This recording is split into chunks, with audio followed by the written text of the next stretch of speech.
It's my pleasure to be with you today and to give you an opening context for the remarkable discussion you're going to hear in a few minutes.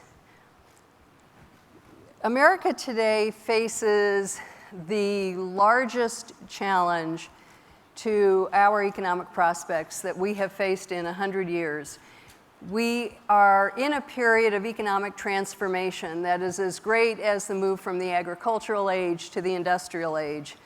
And not a lot of people realize it, but I am guessing that since you are a group of educational innovators, you realize how profound this change is in everyone's life and in their prospects, and you appreciate how urgent your role is in addressing this.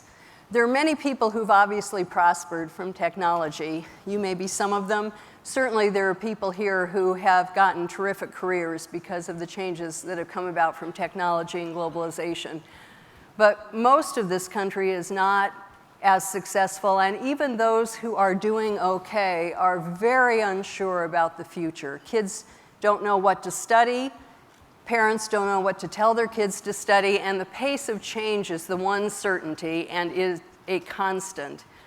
So the greatest singular challenge for our country is to figure out how to make this new connected age work for everyone and to have the benefits of this age broadly shared.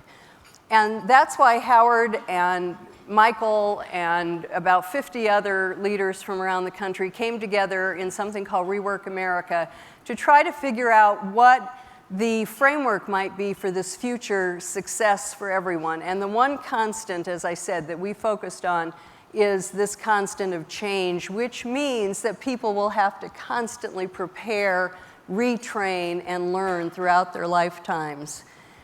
That means that education is about not just what you do when you're 22, but it means second chances for a college diploma, second chances to find your path and to learn new things. It means that we'll have to do this over and over again rapidly, and that there'll be many degrees and diplomas that people will be able to achieve. The college diploma, the community college diploma, vocational degrees, certifications, the Starbucks retail credential, whatever it is that it's going to take to be part of a new dynamic environment of work and training and learning. This is a huge national conversation that we need to have at this point in time, but it is not one that's happening. And I would hope that each of you would go back to your communities and be leaders in that conversation. We're hoping, given that the national conversation and the presidential discussions have not yet really picked up and understood how great the magnitude of this change is, we're hoping that we'll catalyze this kind of conversation.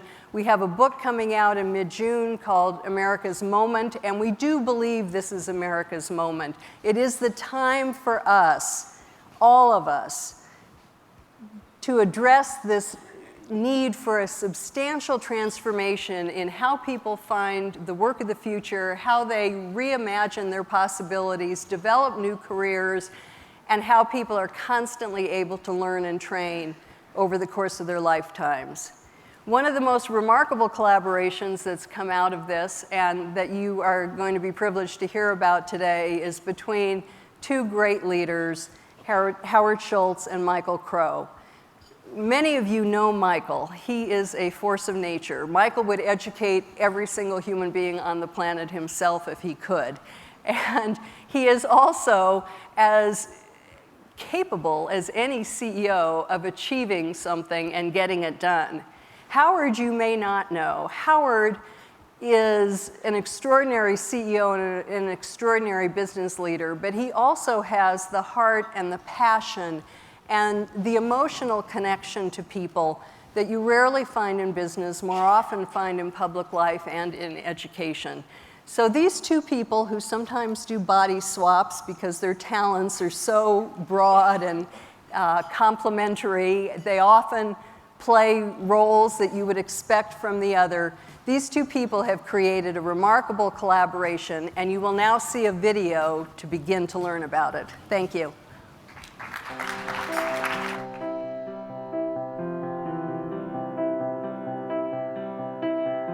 only went to school for a year and a half, and I accumulated more than $10,000 in debt at a community college. That's not even at a university.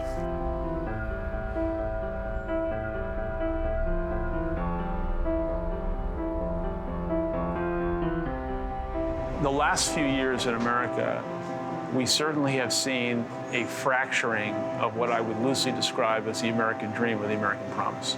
There's no doubt the inequality within the country has created a situation where many, many Americans are being left behind. And the question, I think, for all of us is, should we accept that, or should we try and do something about it? Now, we are employing over 100,000 young people in America, and the majority of them do not have a college degree. We can't be a bystander, and we can't wait for Washington. And I strongly believe that businesses and business leaders must do more for their people and more for the communities we serve.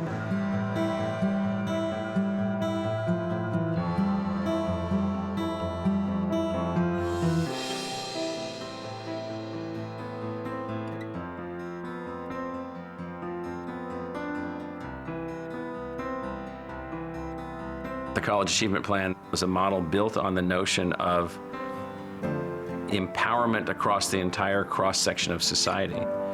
Starbucks and ASU are two of the organizations that are coming together to create a new way to gain access to college degrees without financial barriers. I'll basically be able to go back to school, and they're going to help a lot. So I'll be able to go back to school and finish my degree.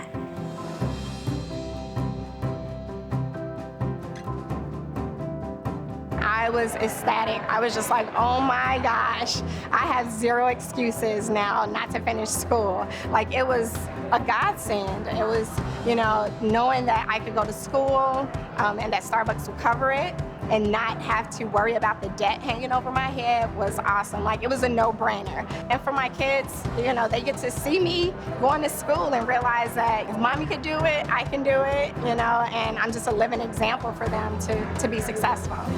My education signifies my journey. It's something that no one will ever take away from me.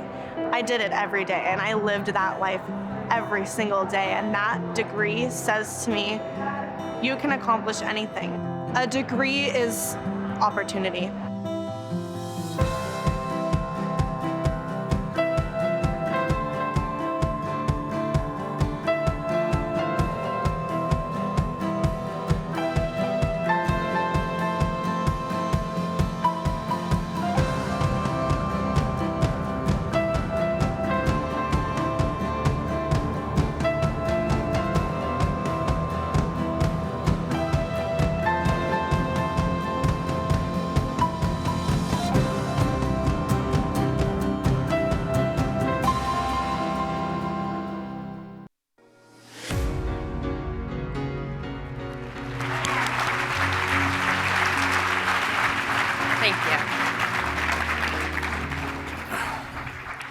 Thank you. First, I want to thank Zoe Baird, the CEO and president of the Markle Foundation, for that rousing introduction. Thank you. And I'm Rebecca Jarvis, ABC News' chief business and economics correspondent, and I'm joined here by two men you now know very well from that video, Howard Schultz and Michael Crow. Thank you. And we were talking before we came into this room about this program, this groundbreaking program, and talking about the fact that there's plenty of numbers and there's plenty of great things happening, but nothing tells about its success like the stories, the people.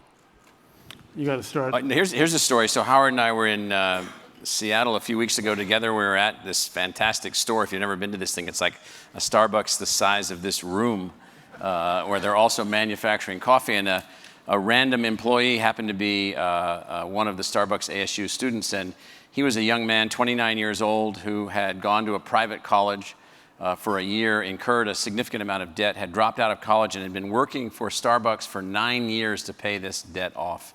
The debt was not yet paid off, and he spoke with a kind of articulation that was revealing of his inner secret desire, which was to be a philosopher.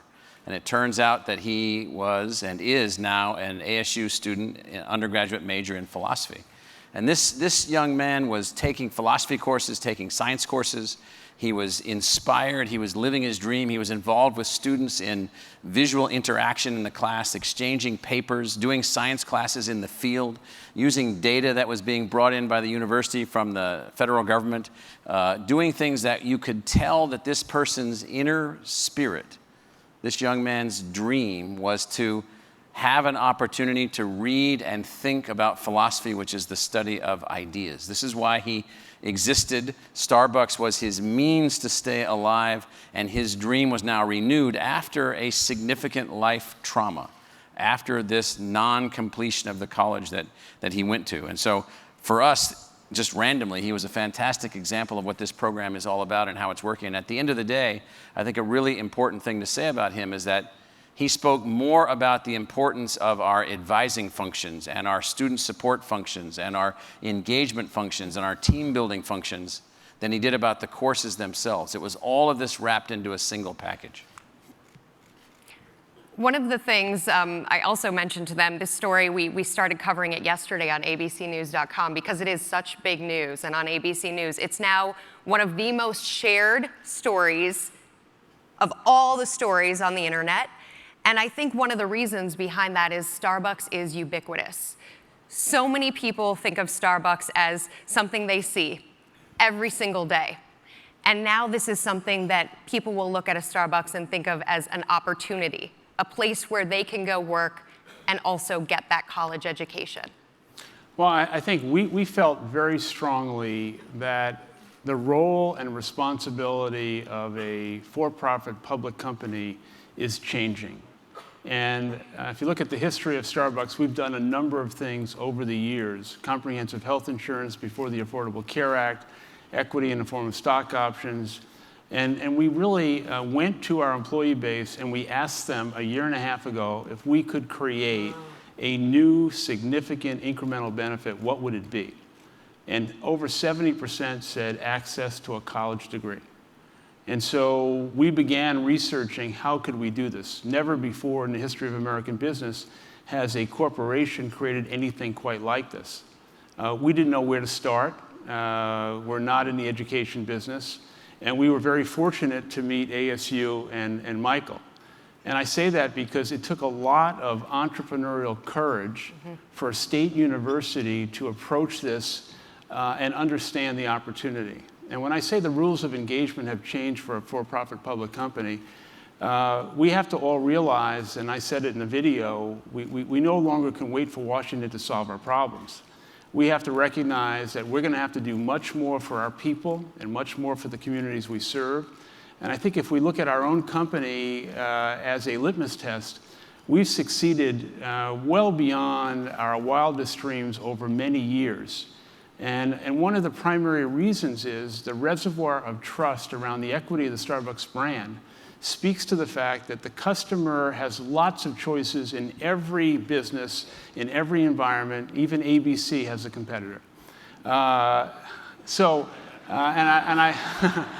say that because I'm convinced that as we move forward, the consumer today is going to make choices not only based on what things cost and features and benefits of product, but they're going to make choices every single day about companies and corporations whose values are like-minded to their own. And so we now have an opportunity to literally offer a free college education, not only to juniors and seniors, but also to freshmen and sophomores. And as a result of that, we're going to attract great people into the company. We're going to retain them. I view this as a significant investment, not as an expense. And I think of all the things we've done over many, many years, I've never seen anything like this that has galvanized our entire company and created such pride in the organization. I've had the chance to talk to some of your employees, and I hear the same thing coming from them. And you mentioned investment. It's a $250 million investment. That's the estimate right now. You mentioned the consumer. That millennial consumer is as conscious about the product as they are about the company behind the product that they're buying these days. I wonder for others who will think of this as a blueprint. Yeah. the most difficult thing, the biggest challenge you had to get over in forging this relationship, and the smartest thing you did in building this? Well, the smartest thing I did was picking ASU and Michael Crow. I can tell you that right out of the gate. And I say that because we spoke to a number of public and private universities, and it was clear to us that their online education was more of a bolt-on than really a comprehensive integrated system. We've learned a lot. I think the big news in terms of executing this is the investment and how ASU has customized this for Starbucks personnel. You should probably talk about that. Yeah, I mean, let me comment first. You know, I think the smartest thing for us in terms of finding Starbucks and working together with Starbucks was to find Howard as a leader who's a transformative individual, leading a corporation as a designer of change, as an architect for change. Yes, the corporation needs to be successful. Yes, Starbucks needs to return value to shareholders and profit to shareholders and compensation to staff and so forth. But far more than that, in our search, the key to success is finding the fellow travelers like many of you that are in this room that are not satisfied with the way things are or the way things are headed, and finding architects or designers that can work and design things in new trajectories in new ways. So that's the biggest thing. To the second part of your question, the most challenging thing for us was the realization that, and many of you in the room know this, it's far more than the courses. So what we built was a digital immersive bridge from the creativity of a research grade faculty to students dispersed across the entire country, but that is insufficient.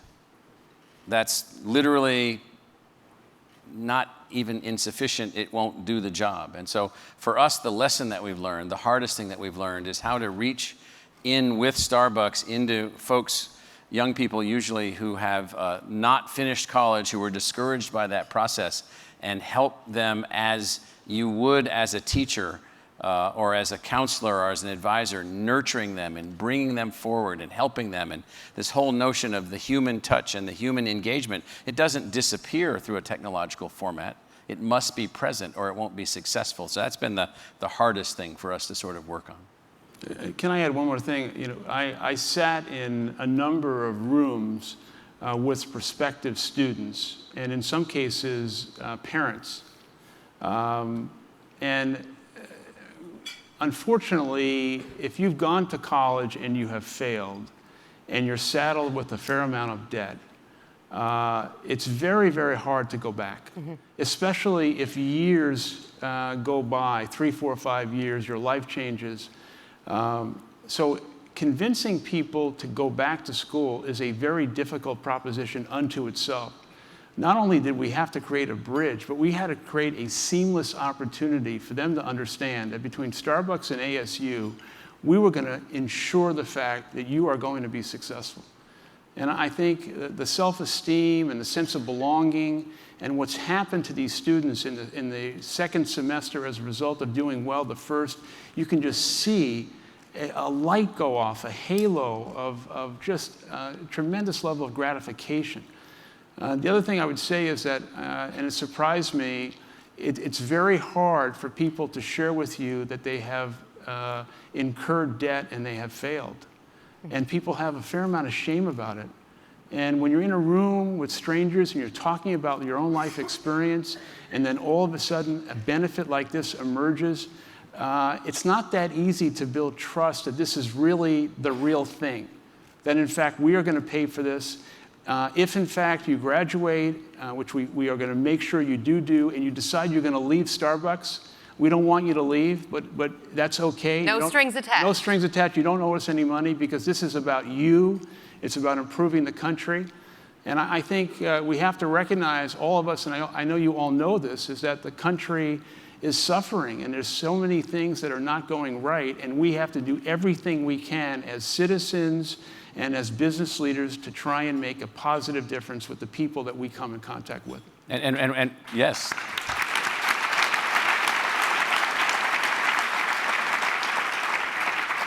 And unlike the past, we're not in the business of building hundreds of new colleges and universities as we were in the 19th century and the early 20th century. We've got to take the institutions that we have, the companies, the universities, the colleges, and others, and we've got to alter their design to help advance human capital for the betterment of everybody. And so to do that requires us as a university to rethink what we're doing. Are we in the particular type of an emerging new class of public university, a new type of public research university, one that has tens of thousands of full immersion students that we're enhancing their education through digital enhancement?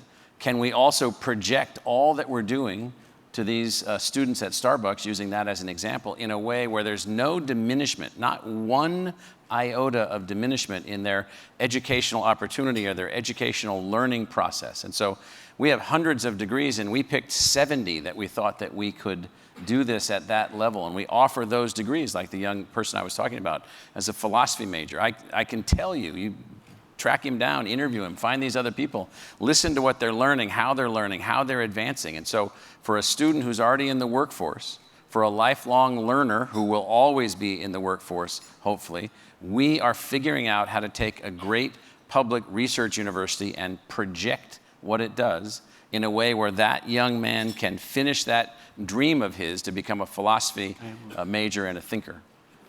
If we keep going, you won't have to ask any questions. What I would add is, Did you hear the rumor, though, about ABC being sold?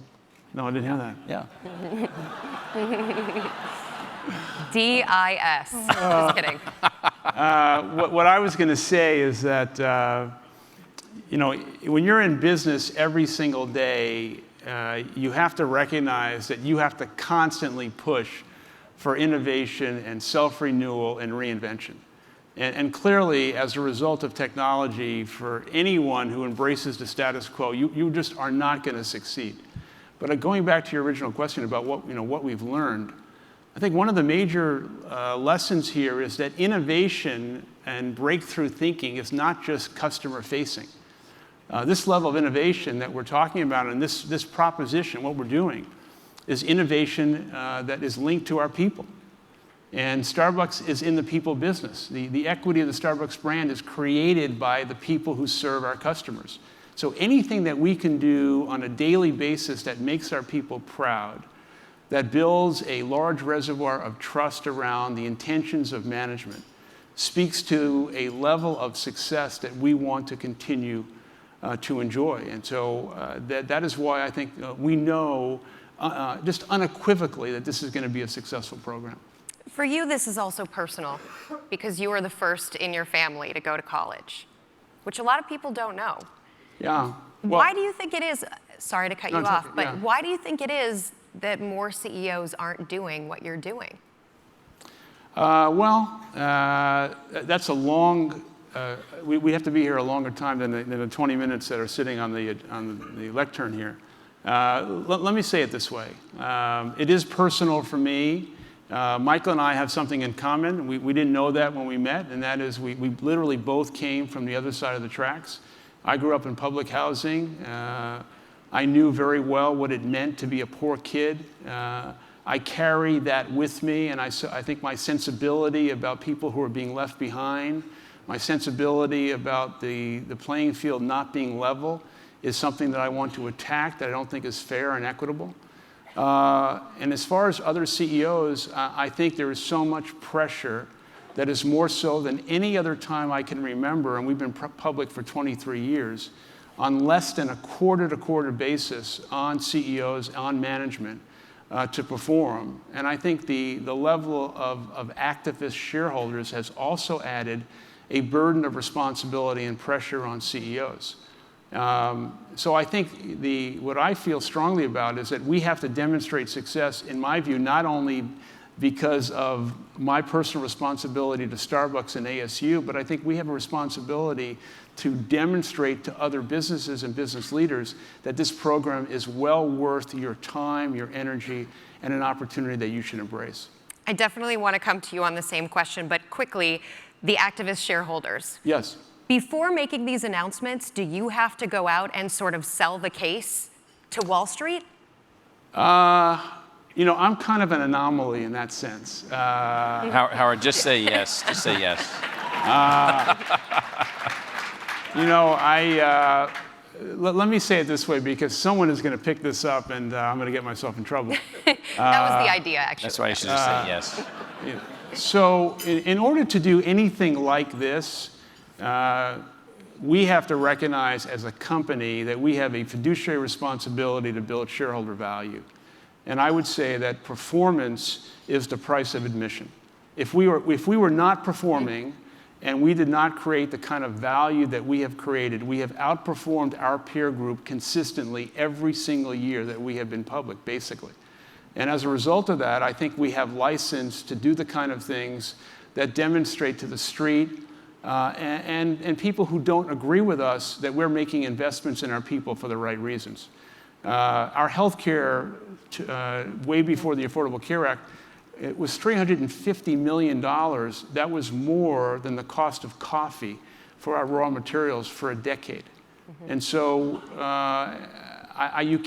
we couldn't put a price on what we think is right for our people, and we're going to continue to do the things we think is right. Yeah.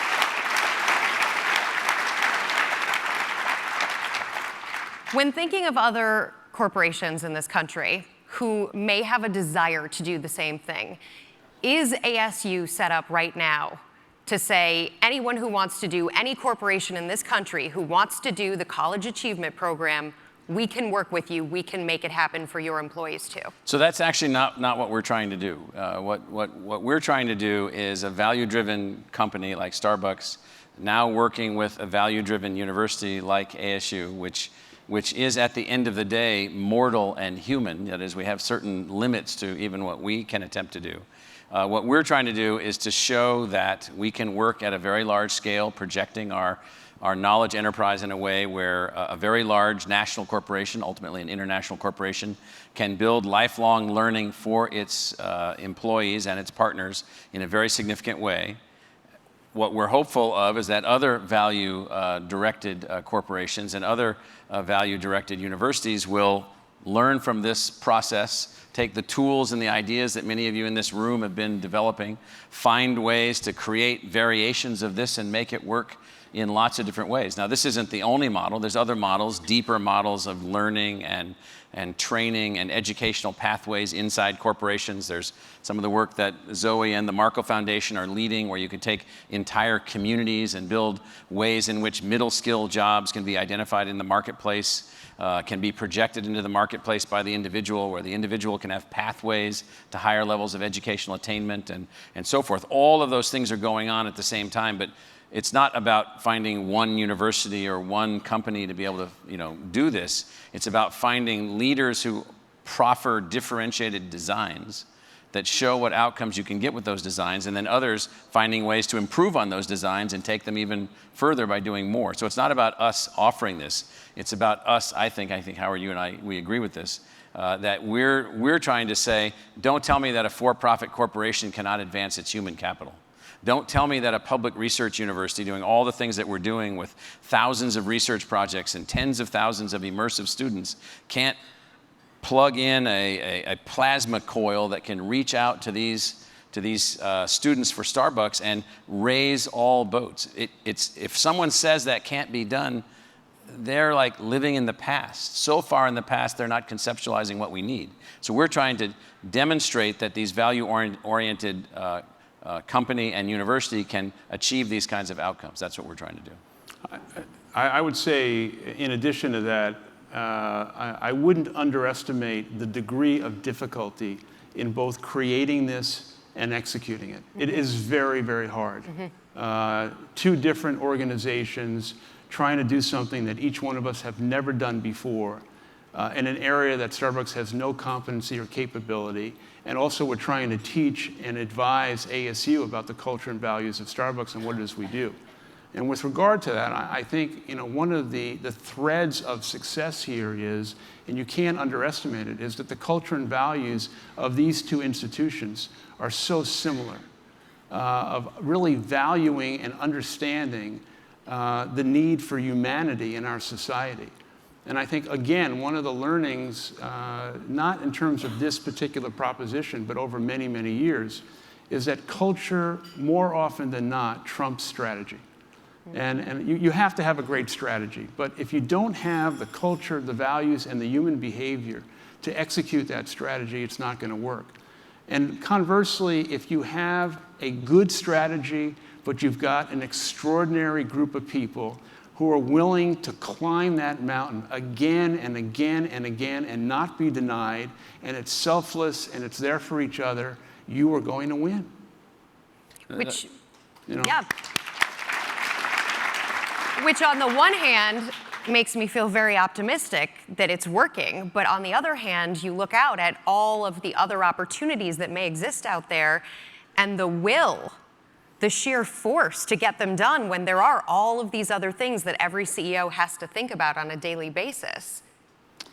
Well, I think that's true. I think that the balance of issues that a CEO has to deal with today are more complicated than any other time, perhaps in the history of business.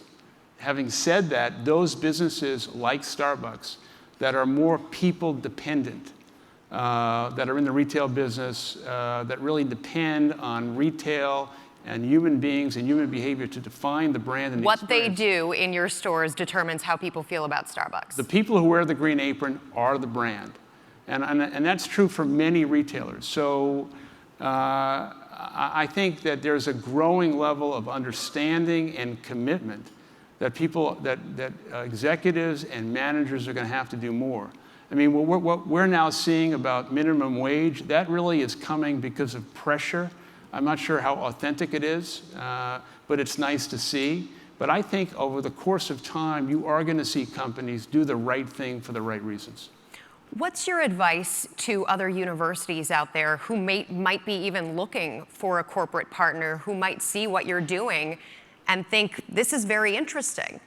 So part of my advice is, sort of give up, to some of them, give up on the notion that your path to success is the replication of someone that's slightly ahead of you on the metal train tracks. Meaning that the competition is highly linear among and between universities, highly rigid in terms of structure and design. Remove yourself from the tracks, not everyone, but some, and take on a new way to think about teaching, learning, and discovery. If we want differentiated outcomes in our country, if we want our country to be more successful, if we want our companies to be more successful, we're at the maximum level of success that we can achieve right now today. We're at that level. People don't seem to grasp that. They think that somehow we're just set back by this or set back by that. No, we're set back by the limits of the designs and the systems that we're operating. This system will not allow us to move forward, is what you're saying. Yes. We can't move forward if this is Exactly. the old way. We're it. We've attained it. We're at maximum. All there is from here forward is entropy. And so to move forward, you must defeat natural lagging back or falling back. You must defeat, in a simple sense, gravity. And so the only way to do that is to take on these new things. So what my advice to other college and university leaders is, do you have a way, and many see this, do you have a way to project what you do so that this notion of the only way to be educated with quality is in a full immersive environment? And the answer is, well, how can that be if what we want is lifelong education? What this is about is college completion and lifelong education. Once a person has moved past that point in their life where they can go spend 4 years as an undergraduate student or 5 years as an undergraduate student in a fully immersive environment, or several years as a graduate student. Now that's a privilege for a very, very small percentage of our population. That's unfortunate. And so we have to find ways to expand that also. But having said that, what this is all about is who is willing to step out and start evolving the next form of higher education, the next type of university, the next type of college, rather than just replicating those that already exist.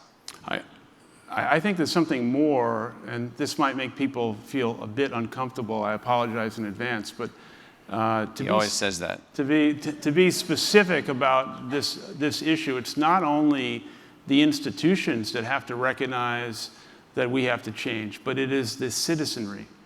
And so with over 6 million young people in America who are disconnected from society, opportunity youth, ages 16 to 24, the majority of whom are Black and Latino, not in school and not in working. The rhetorical question is that the society that we want? And is this the America that we are going to accept? Let me go a step further.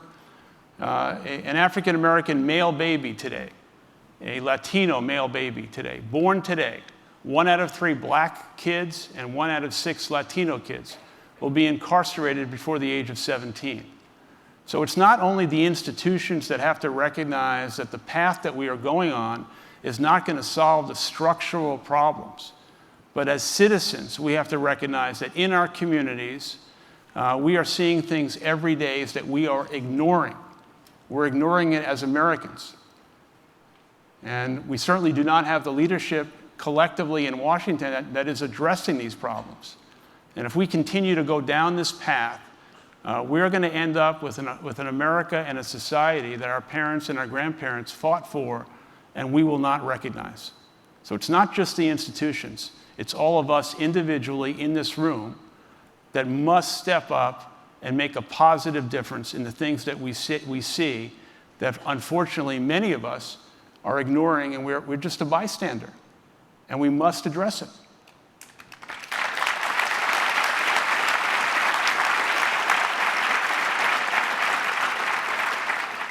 For all the people in this room in the education tech sphere, what can they do? Where is their demand right now? Of course, I know there's a lot of great ideas in this room, and I'm not suggesting that people aren't thinking of those great ideas, but where is the demand in your world for what these people do?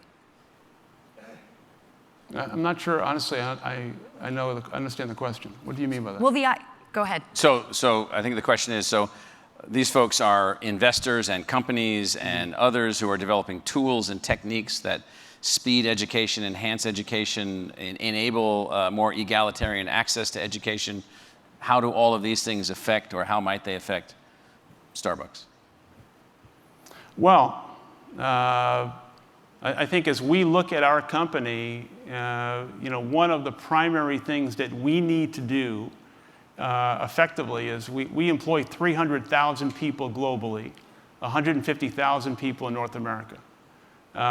We're very, very good at creating the kind of training skills and applications that are skewed to our business.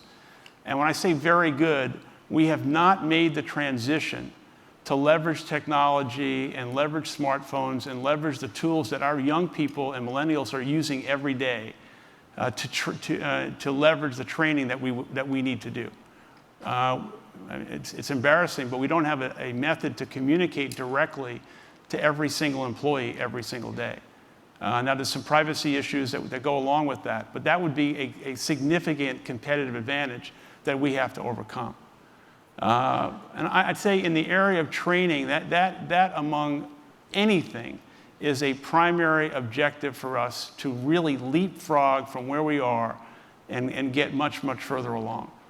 I just want to add that just exactly this answer that Howard gave, this limit of the ability of making the integration of training you receive in the workplace, training you might receive in the military, educational experiences you might have in community colleges or universities, other ways that you have to advance, to develop your skills, and so forth. We understand that in addition to providing college completion and college opportunities for Starbucks partners, there are ways in which one needs to think about how to design ubiquitous learning environments inside companies that allow all of what the individual in the company is doing and learning to be projected, to be enhanced, to be stacked, to be tradable, to be marketable, to be usable, to be identified, to move forward on pathways to make all these things happen.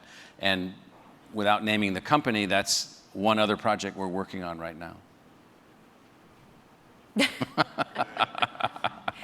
How do you get past the idea, because some companies will hear what you just talked about, Dr. Crow, and they'll think, well, giving that kind of intelligence out, that stuff that we've spent all of this time and effort developing, and just giving it out to anyone, what's the use? Why would we give away our trade secrets? Why would we give that education out for free to others? Well, even Starbucks, and I know Starbucks is thinking about this. You might want to comment on this, Howard, and that is the notion of why not identify the company training aspect components of what it takes to be a successful Starbucks partner and make that available to anyone so that they know then the pathway of not only what their educational pathway might be for their broader personal development, but also their success at Starbucks. So when they show up at Starbucks or some other place, they're either highly aware of what they need to know or they already know it by the time they come, speeding the entire process and enhancing the entire exchange mechanism.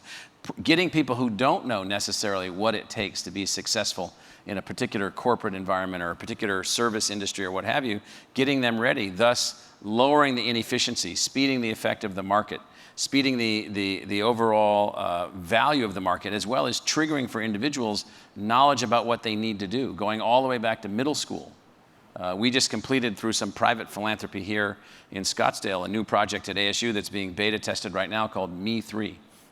You answer 60 visual questions by comparing 2 pictures. At the end of that, there's an educational learning profile of you that then identifies what you're likely to want, what you're most interested in. And it says, oh, if this is what you're interested in, let me tell you what some careers are in that particular area. And once you've identified that, it says, oh, by the way, if you're interested in that, here's a pathway through college. Here are the majors that help you to be able to do that. Oh, by the way, let me show that to you. Oh, by the way, I see that you're a 9th grader at Desert Vista High School here in Metro Phoenix. And let me tell you what you'll need to do in high school if that's what you're actually interested in. Now, this tool, which will be made available to everyone, will alter that individual's understanding and their family's understanding of their pathway. They'll no longer be constrained by someone giving them or telling them that they can't do it or they fail or what have you. And so the thought is there that this kind of tool, this kind of device, integrated with other devices, other tools, helps prepare people for the workforce, et cetera. Final thoughts. Final thoughts. Well, 10 years from now, what do you see? Oh, what I see is a fair number of universities that have broken from the pack that are now out in what we would now call wave 5 of universities and colleges, working at scale, working with unbelievable innovation, working at high levels of educational efficacy, working with major organizations like Starbucks, and materially impacting and affecting the outcome of the United States by overcoming once and for all the notion that college is just something you do between the ages of 17 and 22, if you have a lot of money, maybe. Wow.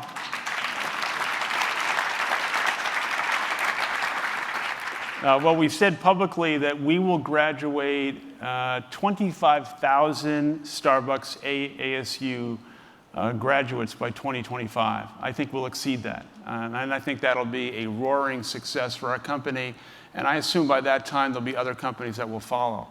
I'd also say that in business today, and for that matter in many other walks of life, the most important currency that is the major characteristic that unfortunately is not the case in daily life is trust and transparency.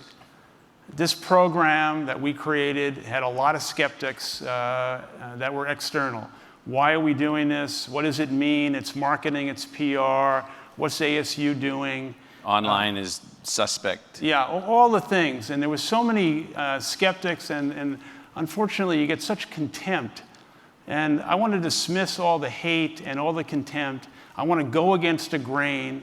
I want to do things that haven't been done before and surprise and delight our customers and do everything I can to share our success with our people. Thank you. Thank you. Thank you. Thank you. Okay, that's it. You're good. Thank you. Great job. Thank you.